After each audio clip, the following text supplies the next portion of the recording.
নমস্কার, দ্য রিপোর্টে স্বাগত। মুর্শিদাবাদের বাম কংগ্রেস জোট প্রার্থী মোহাম্মদ সেলিমের সমর্থনে মিছিলে বোমাবাজি, আর এই ঘটনা ঘিরে তীব্র উত্তেজনা রানীনগরের পানিপিয়া এলাকায়। স্থানীয় সূত্রের খবর, লোকসভা নির্বাচনে মোহাম্মদ সেলিমের সমর্থনে প্রার্থীর অনুপস্থিতিতেই বিশাল পদযাত্রার আয়োজন করে বাম এবং কংগ্রেস কর্মী সমর্থকেরা। আর সেই মিছিল পানিপিয়ার নাজরান এলাকায় পৌঁছতেই একদল দুষ্কৃতী সশস্ত্র অবস্থায় ওই মিছিলে হামলা চালায় বলে অভিযোগ। বোমাবাজির ফলে ছত্রভঙ্গ হয়ে যায় মিছিল, এলাকায় ছড়িয়ে পড়ে তীব্র উত্তেজনা।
জোট কর্মী জালালউদ্দিনের অভিযোগ, পুলিশের সামনেই হয়েছে হামলা এবং পুলিশের ছত্রছায়াতেই এখনো রয়েছেন দুষ্কৃতীরা, কারণ তৃণমূল করলে নাকি 7 খুন মাফ।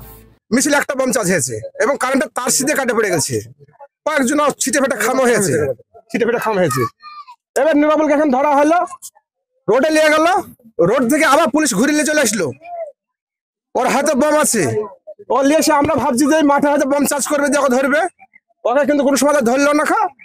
নুরাবুলকে নিয়ে এসে এই জায়গাতে আপনার নিয়ে এসে পুলিশ দাঁড়িয়ে গেল, এই জায়গাতে, এই জায়গাখান দাঁড়িয়ে গেল পুলিশ, আর নুরাবুলকে আর নুরাবুলের ভাইকে আপনার এই চাচা দিয়ে তো আপনার পেটি দিল। পুলিশ নুরাবুলকে নিয়ে এসে তারপর কি ঘটনা ঘটলো? নুরাবুলকে নিয়ে এসে পুলিশ এখানে নিয়ে এসে পুলিশ দাঁড়িয়ে গেল, সব পুলিশ দাঁড়িয়ে গেল।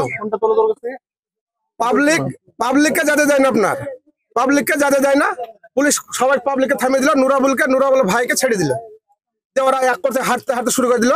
ছাড়লো কেন সেটা পুলিশের ব্যাপার, আমি তো জানছি না কিসের লেগে যে ছাড়লো কেন পুলিশে। হ্যাঁ, ওই টিএমসি করছে সেই কারণ থেকে না, তৃণমূল করলে ওই সব মাপ, কোর্ট থানা যত যা আছে সব মাপ, ওরা তৃণমূলের কাছে সবকিছুই মাপ। পরে রানীনগর থানা থেকে বিশাল পুলিশ বাহিনী পৌঁছে পরিস্থিতি নিয়ন্ত্রণে আনলে বাম কংগ্রেস সমর্থকেরা স্থানীয় এলাকায় বসে পড়ে বিক্ষোভ দেখাতে থাকেন। চলতি নির্বাচনে মুর্শিদাবাদ আসনটি সিপিআইএম কে ছেড়ে দিয়েছে জাতীয় কংগ্রেস। মোহাম্মদ সেলিম প্রার্থী হয়েছেন তৃণমূল কংগ্রেসের বিদায়ী সাংসদ আবু তাহের খানের বিরুদ্ধে, বিজেপি প্রার্থী হয়েছেন হুমায়ুন কবির, আবার জোট ভেঙে আইএসএফও এখানে প্রার্থী করেছে হাবিব শেখকে। সব মিলিয়ে রাজ্য রাজনীতির কেন্দ্রবিন্দুতে এখন মুর্শিদাবাদ আসনটি। কলকাতা হাইকোর্টের প্রধান বিচারপতি নিজে মুর্শিদাবাদ জেলায় সুষ্ঠু নির্বাচন নিয়ে সংশয় প্রকাশ করেছেন। সেই আবহে দাঁড়িয়ে এদিনের বোমাবাজি অবশ্যই চিন্তা বাড়ালো জেলা প্রশাসনের।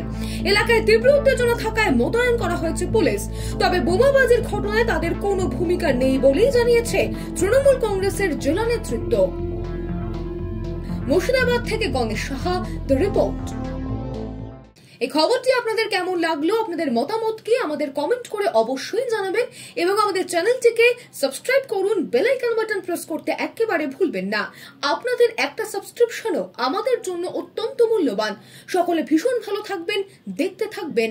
জয় হিন্দ।